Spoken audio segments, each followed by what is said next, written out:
All right, how we doing on time? All right, 10 o'clock. Perfect. All right, Fred is offered to do a talk. All right, so Fred had a lot of trouble coming up with a picture for you, but at any rate, Fred's going to give us a talk about wire antennas.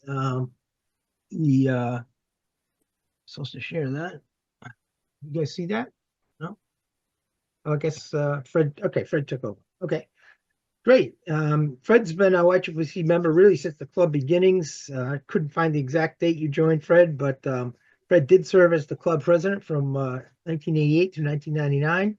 With that, I'll turn the discussion over to Fred.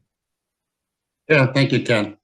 This is a little program I put together for the Hudson Valley DX Club, and very well received. And when Rudy heard about it, he says, "Hey, you need to put that on for the Yankee Clippers." So here I am. And basically, my beginning slide is a graph that all of us have probably seen when we were studying for the novice test and never even knew what it meant at the time. And what it does mean is that the impedance of your antenna depends on how high it is. And in some cases, you might want to have your antenna at 50 ohms, and in which case, if you want a 40-meter antenna at 50 ohms, you would put it at 21 feet above the ground, and you would get an SWR curve that looked like this. You know, a little below 2-to-1 at the bottom of the band, a little above 2-to-1 at the top of the band. And a lot of people say that's just fine and dandy, but not me. I like my antennas matched better. I'll give you a little bit of a background as a TV guy. And VISWAR matters because in an old analog system, if you had an antenna with a VISWAR, your transmit antenna would show up as a ghost in the TV picture. So therefore, our goal was to have a VISWAR of less than 1.04 to 1. And while you measure it as 1.04, typically in the engineering world, they call that a return loss number, and it equals a return loss of 34 dB, which means that the signal being reflected back from your antenna is 34 dB down from the power that you're feeding into it. So if you're interested in an antenna on 40 meters at 21 feet, you probably won't get out very well, except in the middle of the day at the top of the sunspot cycle, and the rest of the time it's doesn't have the best radiation pattern. So you want to go higher, and in the process of going higher, then your impedance changes, and how do you deal with that? And it's a number of ways to do it, and I'm going to go through a few of them that I have used. I also tend to work with our field day group with the Albany Amateur Radio Club. Some people know it as K2CT, and we also work winter field day, which we work using the another club called K2ALB, and these antennas have been working out well for the club. So dipoles are usually above 50 ohms. Low antennas have ground losses. I mean, some of you have talked about, not some of you, but some people have talked about near vertical incident skywaves, NBIS antennas. Well, they only have 50 ohm feed impedances because they're very lossy. Most of the power is going into the ground. So one easy way to match a dipole is you pick what height it needs to be, and you feed it with a quarter wavelength or 3/4 wavelength of 75 ohm coax, and then off-center feed it at the 112.5 ohm point, and the coax will magically transform it to 50 ohms. I built this antenna for our field day using RG6 as the feed point for it. Works extremely well. I use it without a balun, and it's never given us any kind of a problem with RF coming into the operating situation. I used off-center fed, like a 49 to 1 with an end-fed half wave that has RF coming back into the shack, even with good balance on it. But I'm going to suggest that you do have a current balun on it, and depending on the kind of antenna you want, the Granella balun is the best. And the 2-core Granella balun is best, but that's the 2-core balun that uses a 4-to-1 transform. And if you're going to do that, you're going to feed it at the 200 ohm point, which you could then do with the regular old 50 ohm coax, and it doesn't matter what the length is, but you're not going to feed it in the middle. The other thing you can do is if you want to feed it with a 75 ohm coax, you can do a single cord Granella balun with not coax wound around the toroid, but rather zip cord or something like that. And that's because if you actually wrap coax around a toroid core, you really don't get the effect of the toroid core. It turns it into nothing more than a pure inductor. And a Granella balun is not a pure inductor. Granella balun actually uses the equal amounts of current flowing in the two wires in order to null out the common mode and force the current to be the same in both windings. And you can't do that with a coax because the field from the center conductor never makes it into the core itself. So now, a lot of people say you can get away without baluns. I've gotten away without baluns for years and years and years, and I've done it primarily by making sure that my antenna coax comes away from the antenna at a right angle so that it doesn't induce a lot of current in the coax. But if you're a purist and want a balun, you want a 2-core Granella balun, which is 4-to-1. So this is what a off-center fed dipole looks like. This happens to be 45.5 feet high, and it's offset fed with a 3/4 wavelength of 75 ohm coax. And now all of a sudden you're under 1.34 to 1 from the top of the band to the bottom of the band, which this is a really simple antenna. All you've done differently is you've moved the offset, the feed point offset a little bit, and you fed it with 3/4 wavelength at 75 ohms. And this is an optimum antenna for field day. It is also an optimum antenna for 40 meters if you're going to be working sweepstakes. Not necessarily optimum for DX contests, at least in the United States. You really want something with a little bit lower angle. But be that as it may, this just gives you an idea of how much of an improvement you can get just by off-center feeding an antenna.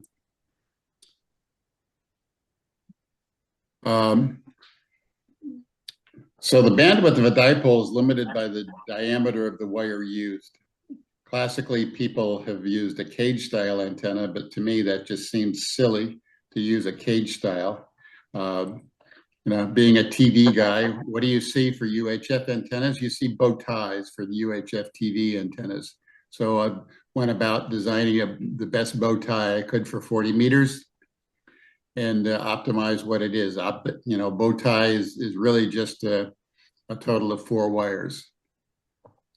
And I did build an antenna like this for HQ9X, and this is what it looked like.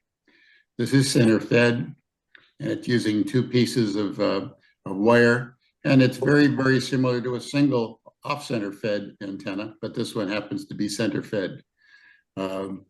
Don't remember if I used a balun or not, but we made thousands of contacts on 40 meters using this antenna.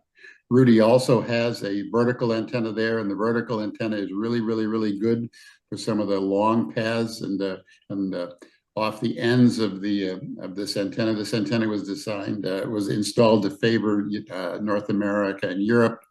So therefore it had a null toward Oceania and had a null toward Africa, and that's where the vertical came in play. But again, now by just using 2 extra wires, you can also increase the bandwidth of the antenna.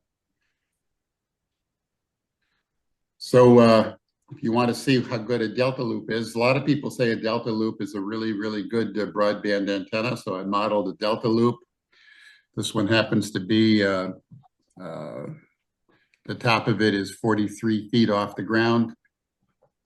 And the bottom is at 11.5 feet off the ground, and it's fed with a 4-to-1 balun. And this is what it looks like. Again, it's all the useful frequencies on 40 meters. It's under 1.4 to 1. So yes, it's a nice broadband antenna, and it certainly beats an antenna at 21 feet off the ground in terms of performance and VISWAR. But it's relatively similar to a bow tie antenna or an off-center fed antenna. So I I said, well, what if you played around with doing some matching of antennas on a sloper? So here's you got a 40-meter sloping collinear. You've got two antennas, and I feed them 90 degrees out of phase. Why do I feed two antennas out of phase, 90 degrees out of phase?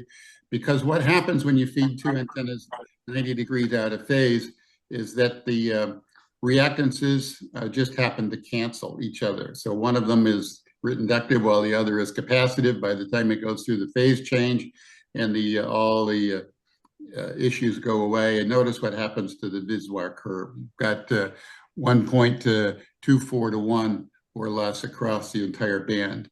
Is this a particularly good antenna? Yeah, not necessarily, but you can see what its kind of a pattern is. You might say this is a reasonable antenna for 500 miles away, which would be a good antenna for field day, or maybe an interesting antenna to try for sweepstakes. It's not particularly low angle, but just another. I just put this together to kind of show you a matching technique, and this technique is used in TV antennas because in TV antennas they use it as a turnstile, where you feed two dipoles that are 90 degrees apart. You feed them 90 degrees out of phase, and you get tremendous bandwidth and an omnidirectional pattern at the same time. Hams don't necessarily want an omnidirectional pattern, so I didn't model it that way. I modeled it this way. There's other locations that you can put these two antennas in order to get some other interesting patterns, one of which that I played around with, but I've never built. I call it an echelon antenna, where it's two dipoles that are offset horizontally and in the X and the Y axis. And in the process, you can actually get some front to back ratio and some gain on it.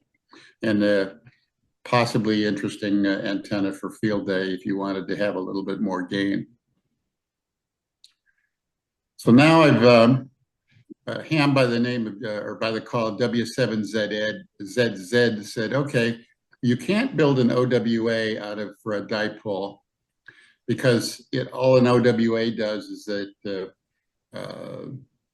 it lowers the impedance. Well, you can't lower the impedance of an antenna that close to the ground. So his proposal was, well, let's make the antenna 112.5 ohms and feed it with 3/4 wavelength to 75 ohm coax. And to me, it's intuitive that how coax transmission lines work when it comes to this. But basically, the impedance going into the coax and the impedance coming out of it is a geometric mean of the impedance, or the impedance of the coax is a geometric mean of what's going in and going out. So basically, if you square 75 ohms. Phones with my radio, with my computer. That would be nice, thank you. Okay, So sorry about that. basically, if you square 75 ohms and you feed 50 ohms into it, you'll come out with 112 ohms at the other end. So basically, this antenna is fed with 3/4 of a 75 ohm coax.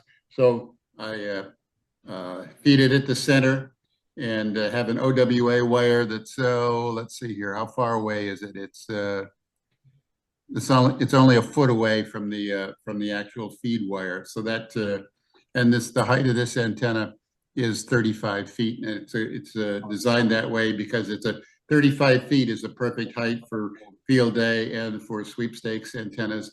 But look what you can get for an SWR curve with an antenna like this. It's 1.13 to 1 essentially across the entire band. So you're not going to be tuning your amplifier as you go up and down the band. And you're not going to be putting clip leads on the end of your dipole between phone weekends and CW weekends. This antenna works both ways. But I use it to show what's going to happen when we start going to 80 meters, because 80 meters is a challenge in order to try to match an antenna across the band on 80 meters. But look what you can do on 40, because so far the whole thing has been concentrating on 40 meters. And this is a sweet way of getting a low SWR curve on 40. Now, for people that don't have two supports, you can do the same kind of a thing with an inverted V. You just have to have like one inverted V above the other inverted V. You use EZNEC in order to figure out the distances apart and the length of the two wires, and you can get this kind of bandwidth relatively easily.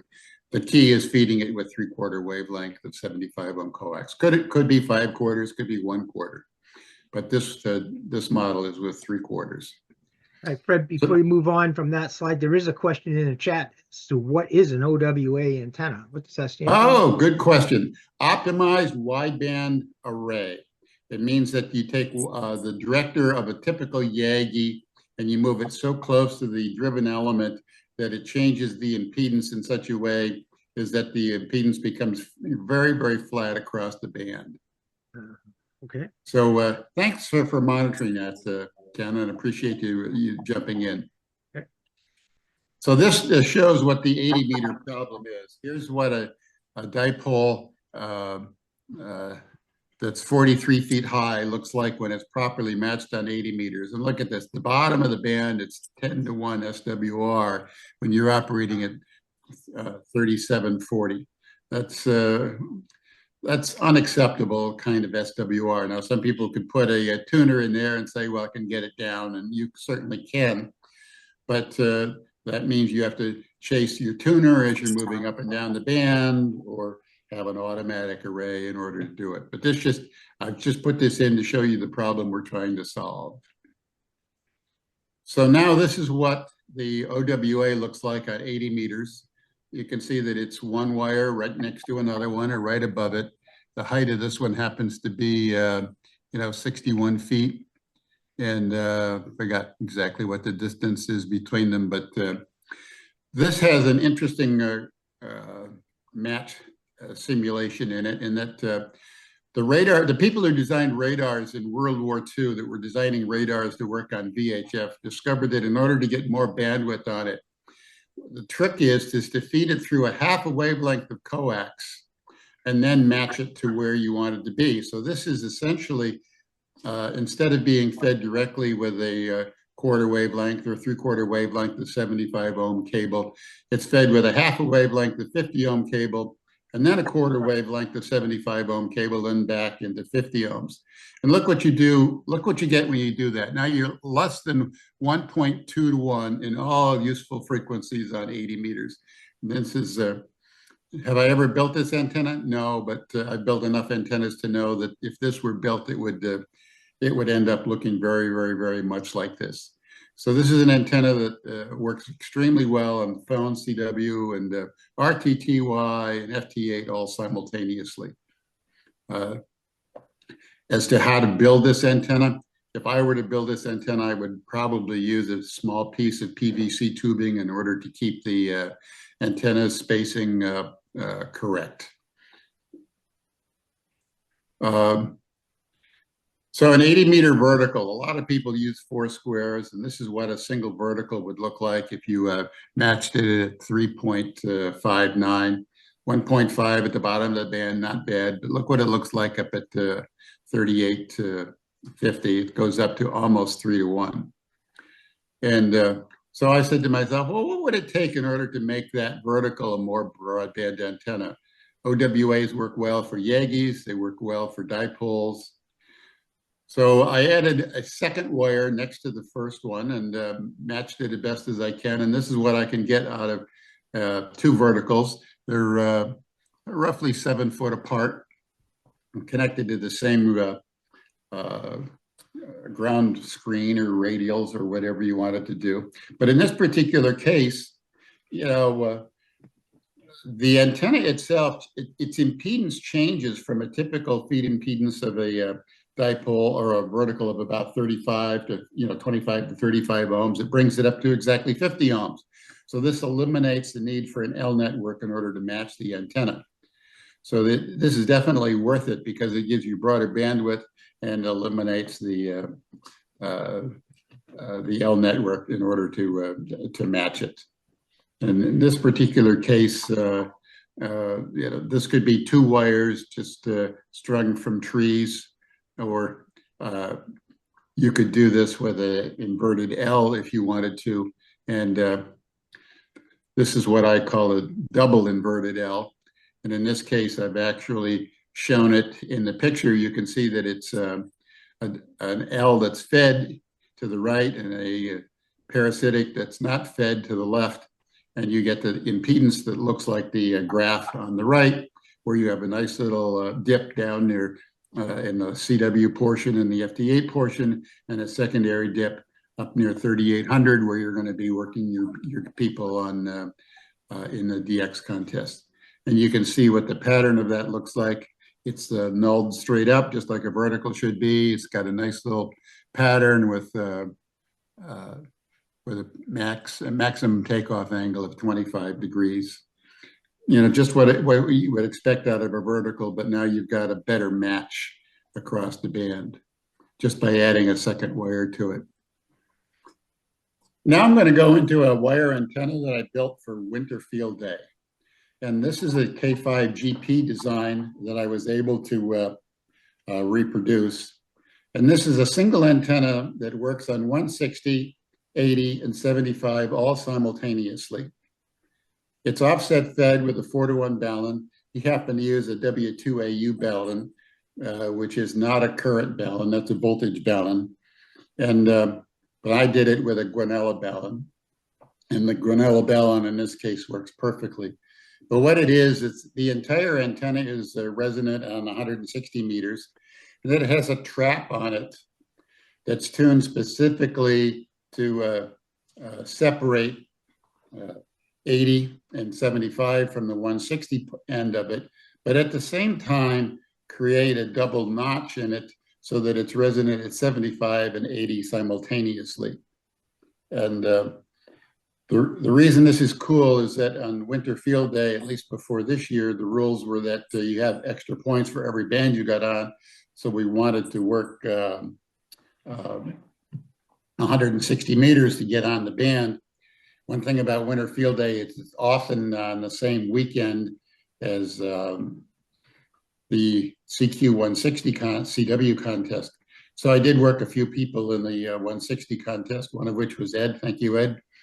And it does get out. Now this has an interesting pattern to it. It actually has gain off the ends of the antenna on 80 meters. And this is what the SWR curve looked at like on EZNEC. And I was able to reproduce this almost exactly. And notice the directivity pattern in the right is that it does have a front to back ratio. And this is at 3.65. So this antenna then now is basically doing triple duty at a winter field day and helps get on multiple bands simultaneously with putting up only a single antenna. So it was a little tricky getting the inductance of the inductor proper, because one of the things that I've learned in the process of this is inductance of a antenna like this has to be measured at the frequency that you're actually using it at to be useful. And it's not the same inductance at every frequency. The capacitive coupling between the wires changes the inductance as you change frequency. So this was a trial and error cut. And if you read K5GP's website on how he developed this antenna, he goes into some detail as to how he did it.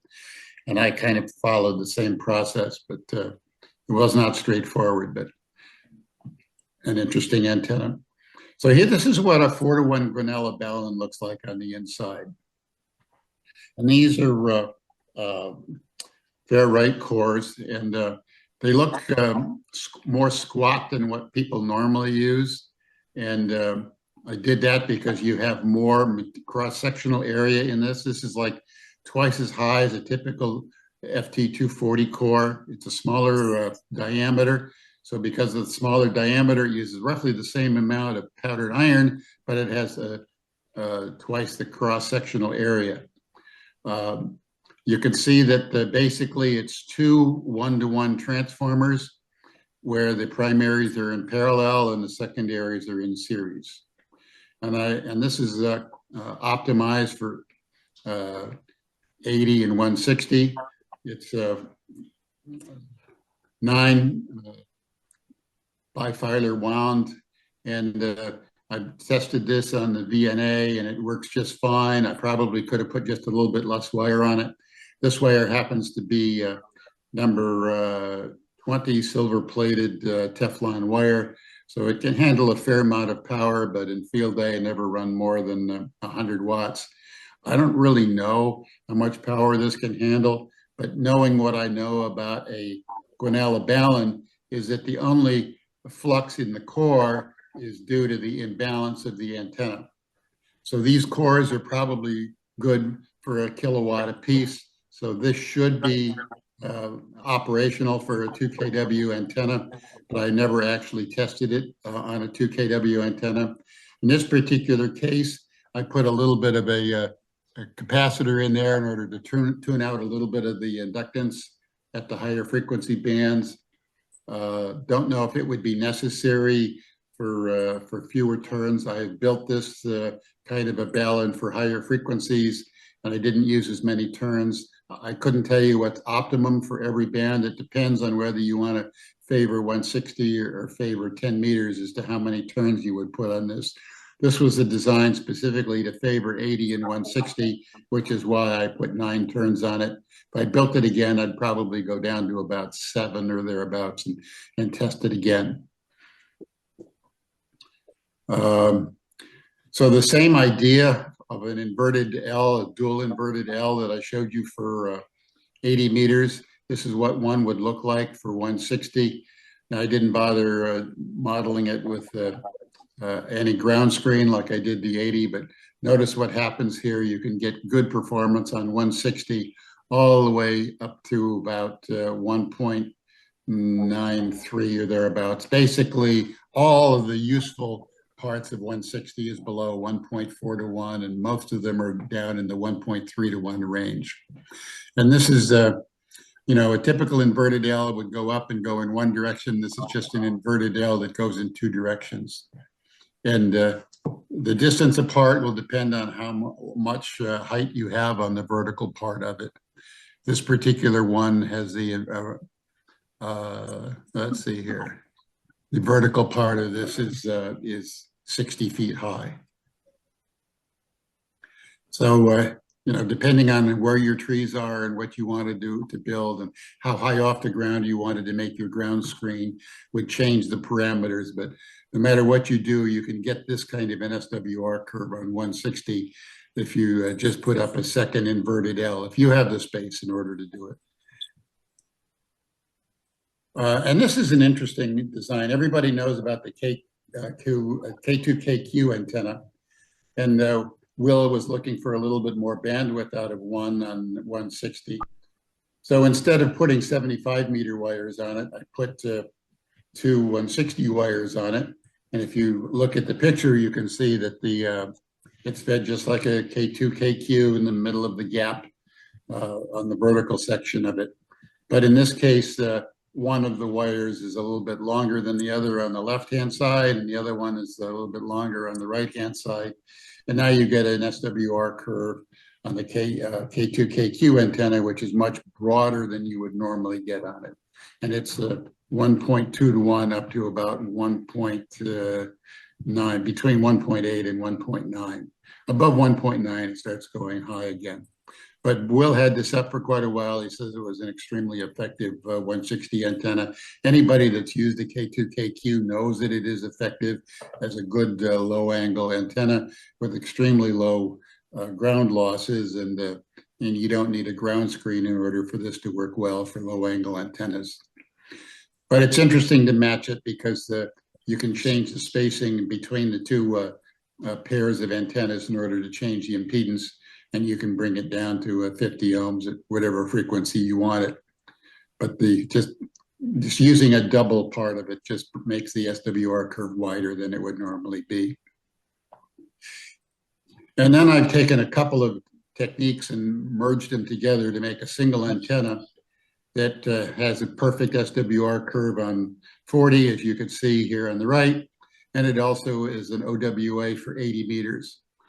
But the 40 meter antenna is basically a bow tie instead of an OWA.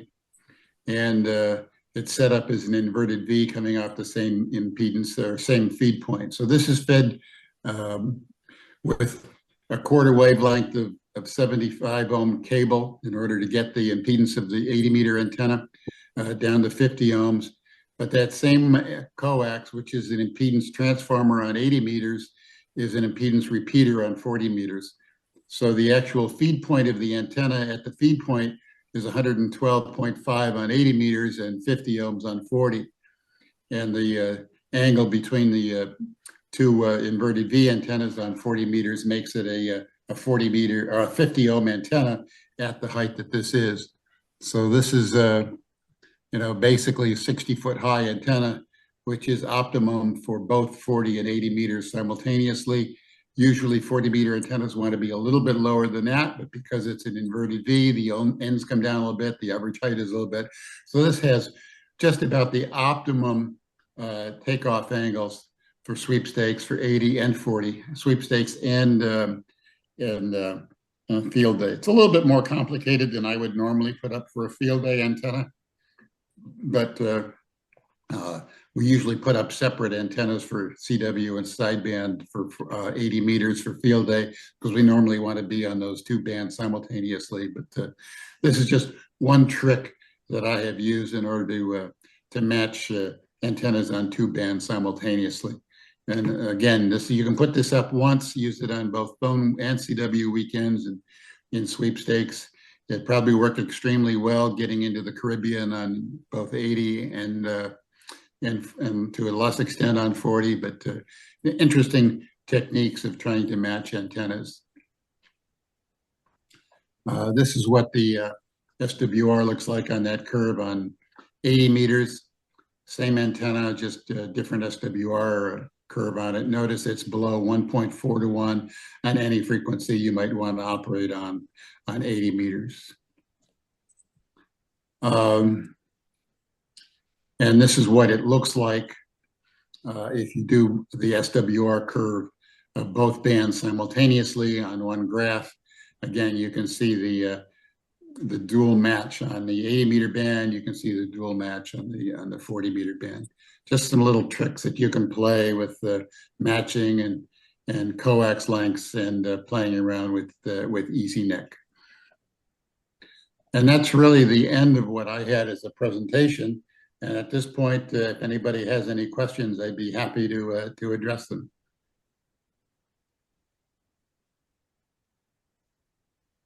So for each band, that optimized wire array, the spacing would be different? Correct.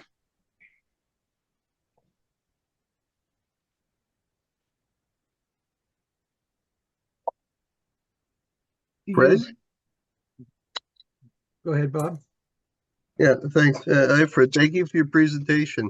If you wouldn't mind, I had a couple of questions on the double inverted L for 160. Yep. So you had mentioned that the separation between the elements depends on the height of the vertical section, and then you cited for the one that you showed 60 feet vertical. So what I was wondering is how does the impedance and the performance of the antenna change, if at all, if you used raised radials versus a ground screen? Only slightly, Bob. And my opinion on it is, if I were to put that antenna up, is that I would put up raised radials, because unless you put down 120 radials, they're not going to be that efficient. But if you physically want to do it that way, I would suggest something that AM stations do all the time, but no ham has ever proposed, and that is you used slightly elevated radials for the first 10, 15, 20 feet, and then go underground for the rest of them. So that gets the highest current point to off the grounds, so that you minimize your losses at the same time that you don't have wires running for hundreds of feet, at a dangerous height where you could, run into them with your head or something along those lines. Right. So for 60-foot vertical sections, I assume that that's a ballpark. About how far apart do the two inverted L's have to be, or About 15 feet. about 15 feet?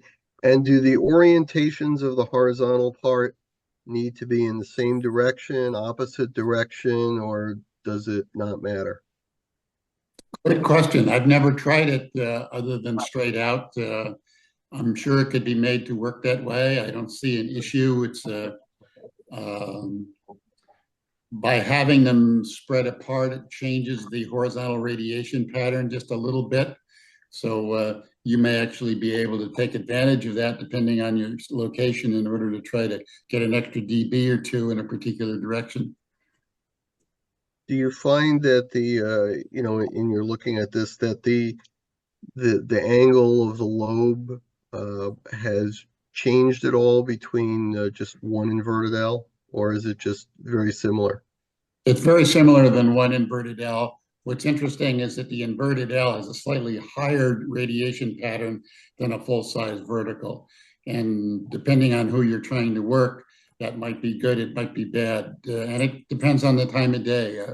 I've done both verticals and horizontal antennas on 80 meters, for instance.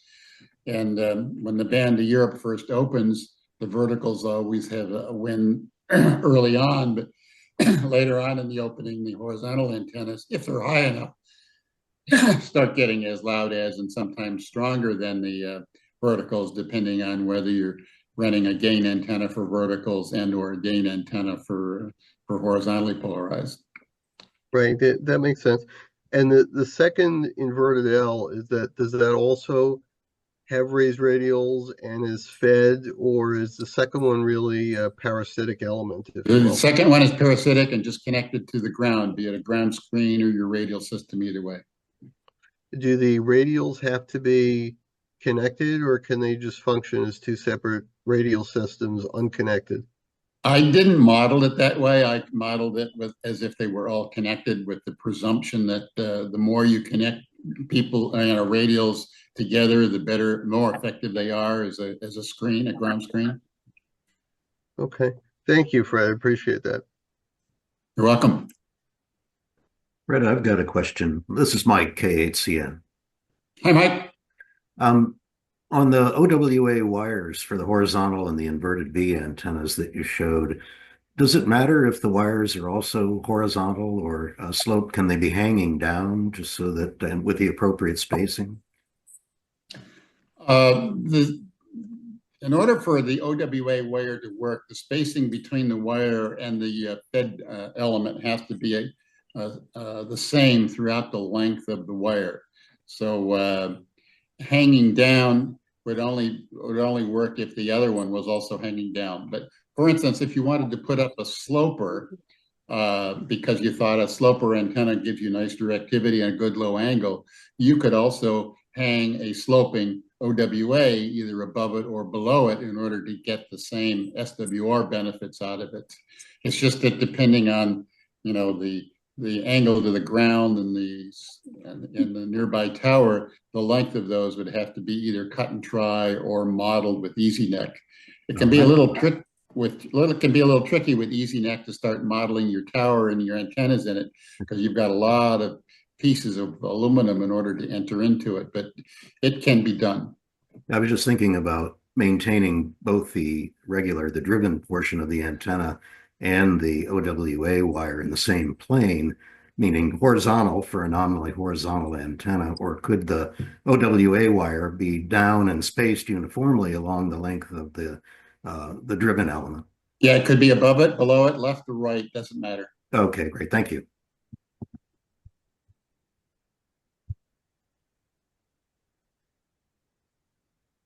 Good. Any other questions? Actually, I did have one more question very quickly on the double inverted L, Fred. So obviously with single inverted L, it doesn't matter where you put it because the orientation is the orientation. But where you have a parasitic element, let's say 15 feet away, how would you orient that so that you would be ideally putting the lobe at Europe? Because now I would expect there would be some directivity. That's a good question. If we have a minute, I can see if I have this on this computer or not. I didn't actually develop it on this computer, but let me see what it looks like if I have it. Okay, great. Thank you. Are you seeing my EZNEC screen? Yes, I'm seeing the matching wire antenna slide. Oh, okay. Let me share something else then. It doesn't look like I've got that double L on this computer. This is just my laptop. I don't normally, let's see here. Halfway.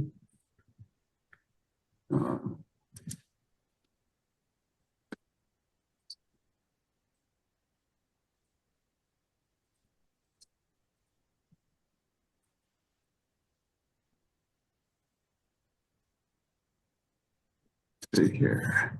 Gotta go back to Zoom and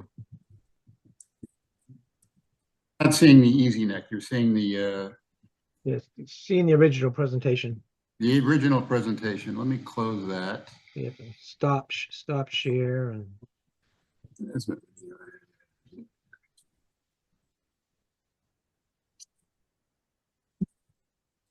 I want to share EZNEC. the EZNEC's a free program now, right? Yep.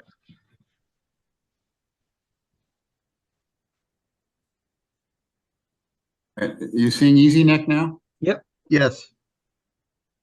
All right. So let's see here. Plot at 1.83. Fast forward plot. There's the vertical plot. You can see that there's a slight difference in it, maybe a half a dB or so more to the left than to the right. And let's see what the azimuth plot looks like.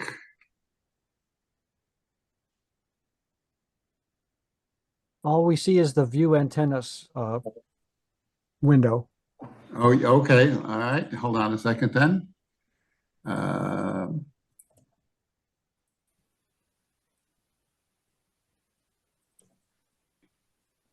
Get to that in a second. Okay.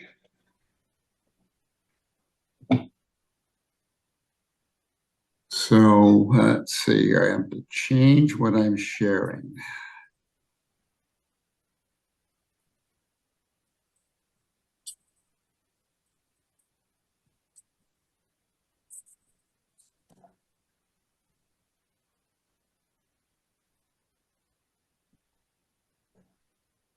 I'm going to close that. And now I'm going to share that. So now you see the azimuth plot of that antenna. Yes. And you can see that it's got about, less than a dB front to back ratio. Mm-hmm. So, you could decide, okay, you can favor that in one direction or another, depending on what your orientation is. It would be interesting to see what happens as you start changing the angle of those wires. And it's possible you could actually run the two of them in the same direction and basically look like half of the K2KQ antenna if you wanted to. I don't know what that would look like. I've never modeled it that way because to me, it's relatively easy to put up and visualize a dipole. So this is just like having a dipole, but instead of having coax going up to it, you've got two vertical wires that are part of the antenna. Yeah, and it would seem too that depending on how you change both the lengths of the horizontal versus the vertical section of both of them, that gives you one set of changes, if you will, slightly in radiation angle, as well as possibly in gain. And then the second part would be to change the distance between the two elements, which might give you some more directional pattern or possibly be mitigated by the changes in impedance. Because I would think that probably there's some correlation as you separate it further and further, it begins to look almost like phased inverted Ls, which of course has worked very, very well. The trick with it is the distance between the antennas is what creates the double tuned match, where it's resonated more than one frequency. And I wouldn't try to change the distance between it to change the pattern. I'd only try to change it to change the impedance of the antenna and how well it tunes. That makes sense. Thank you, Fred. I appreciate your help. Yeah, you're welcome. Let's see here. Just a quick poll out here. Who is anybody running OWA style antennas? Yankees. Okay, well, made out of wire.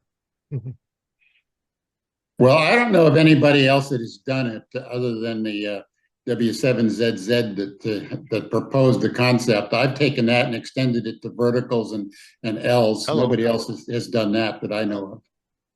Okay. Can you hear me, Ken? Yeah, who's that? It's David. Hi, Dave. Yep. Okay, I got a question for Fred. I'm listening. Oh, geez, just escaped me. Oh, give me a second to come back. It's been on my mind for a while. Fred, I'll come back. I got a question. This is Ed. You just mentioned that you like to picture this as a dipole with two feed lines, sort of. Yeah, physically it's similar, but electrically it's very different. Yeah, okay. I was going to say, I mean, if it was like the vertical part was like a balanced open wire feed line, how would it be different? Well, with a balanced open wire feed line, it'd really be just a dipole. You'd have none of the OWA benefits of improving the SWR characteristics. Okay, so basically you could take an open wire feed line and not feed one of the open wires and convert it. That'd be an interesting test as a way of perhaps using this antenna in multiple ways if you were to do that. Okay. I remember the question, Fred. Does EZNEC Pro, first of all, does EZNEC Pro cost? I see you have EZNEC Pro.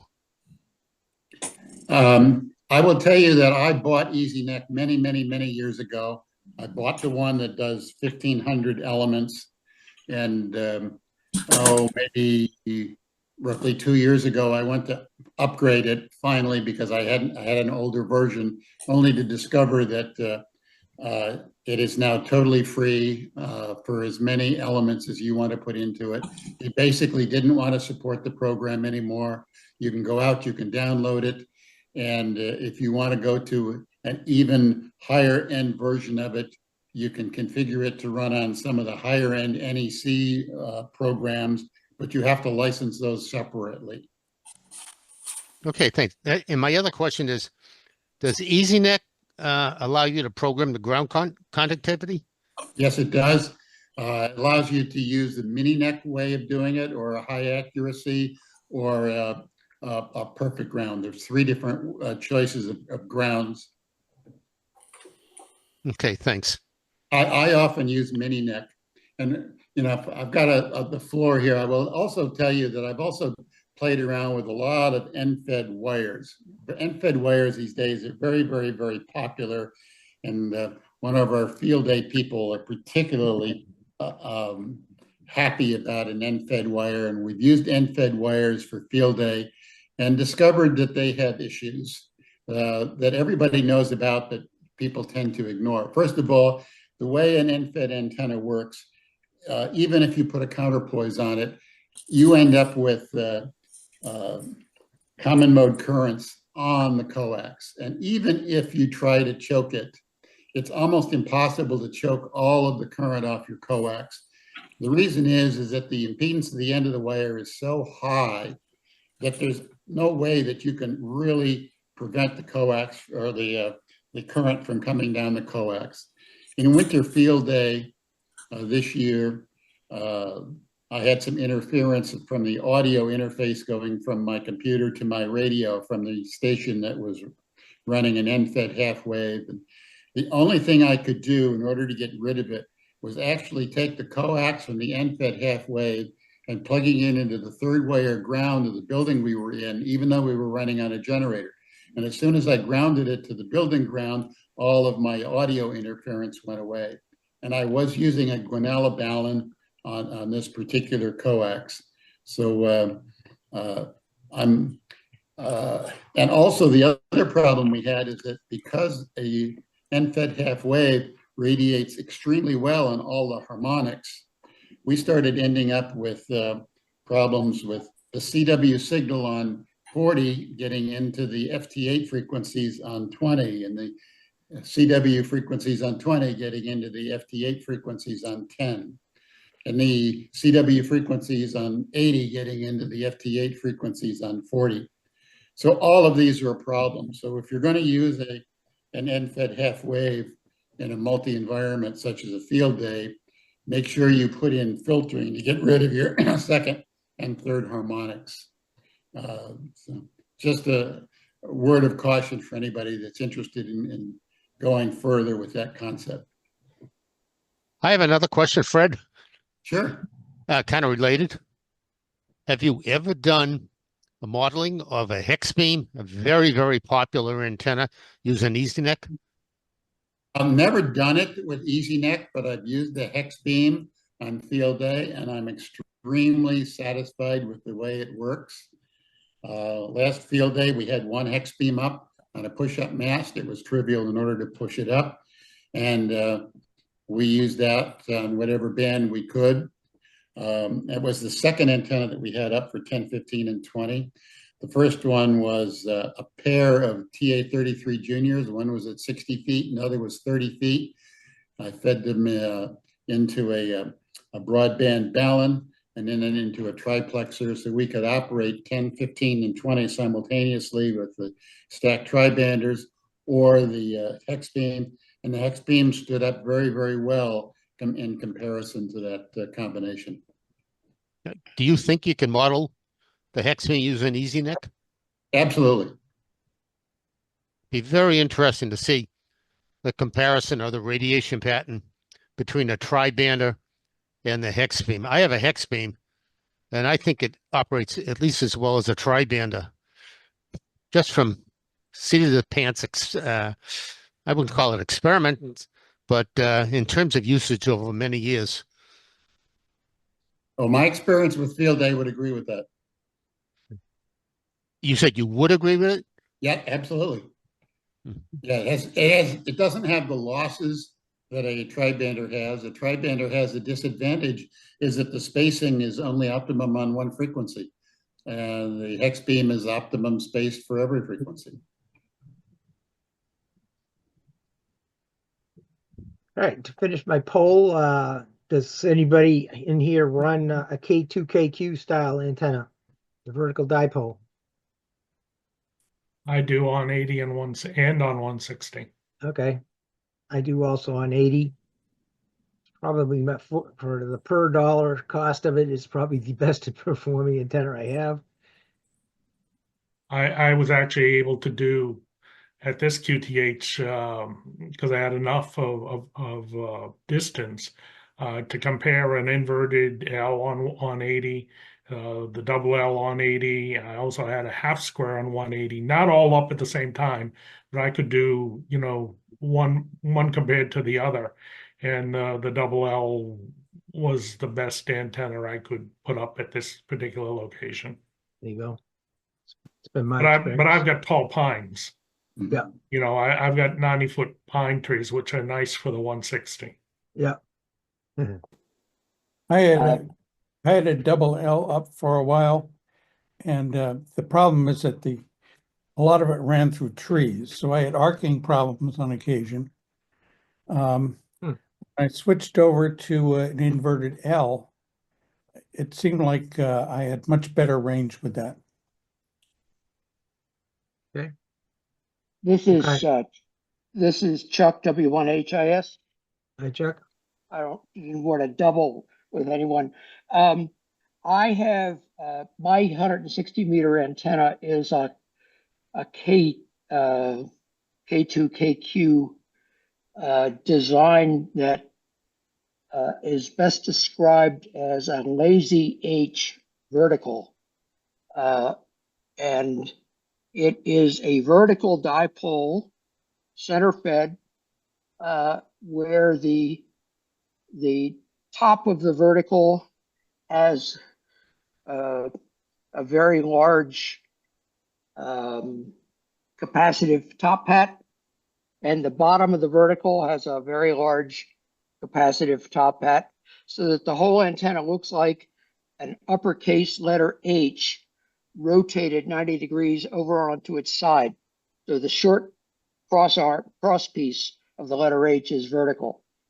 And this is a fantastically good 160 meter antenna because it is ground independent. That is, there's no ground screen, there's no ground plane or radials or anything like that. In effect, the upper horizontal wire and the is mirrored by the lower wire.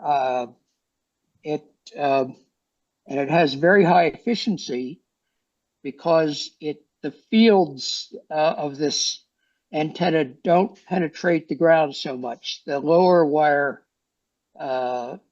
terminates practically all of the E field lines that are diverging from the upper horizontal wire. And I didn't invent this. As far as the first I saw of it was from Don Toman. But if anybody cares about details, email me, and I can send you drawings and simulations. It's enough said. Thanks. Yeah. Thank you.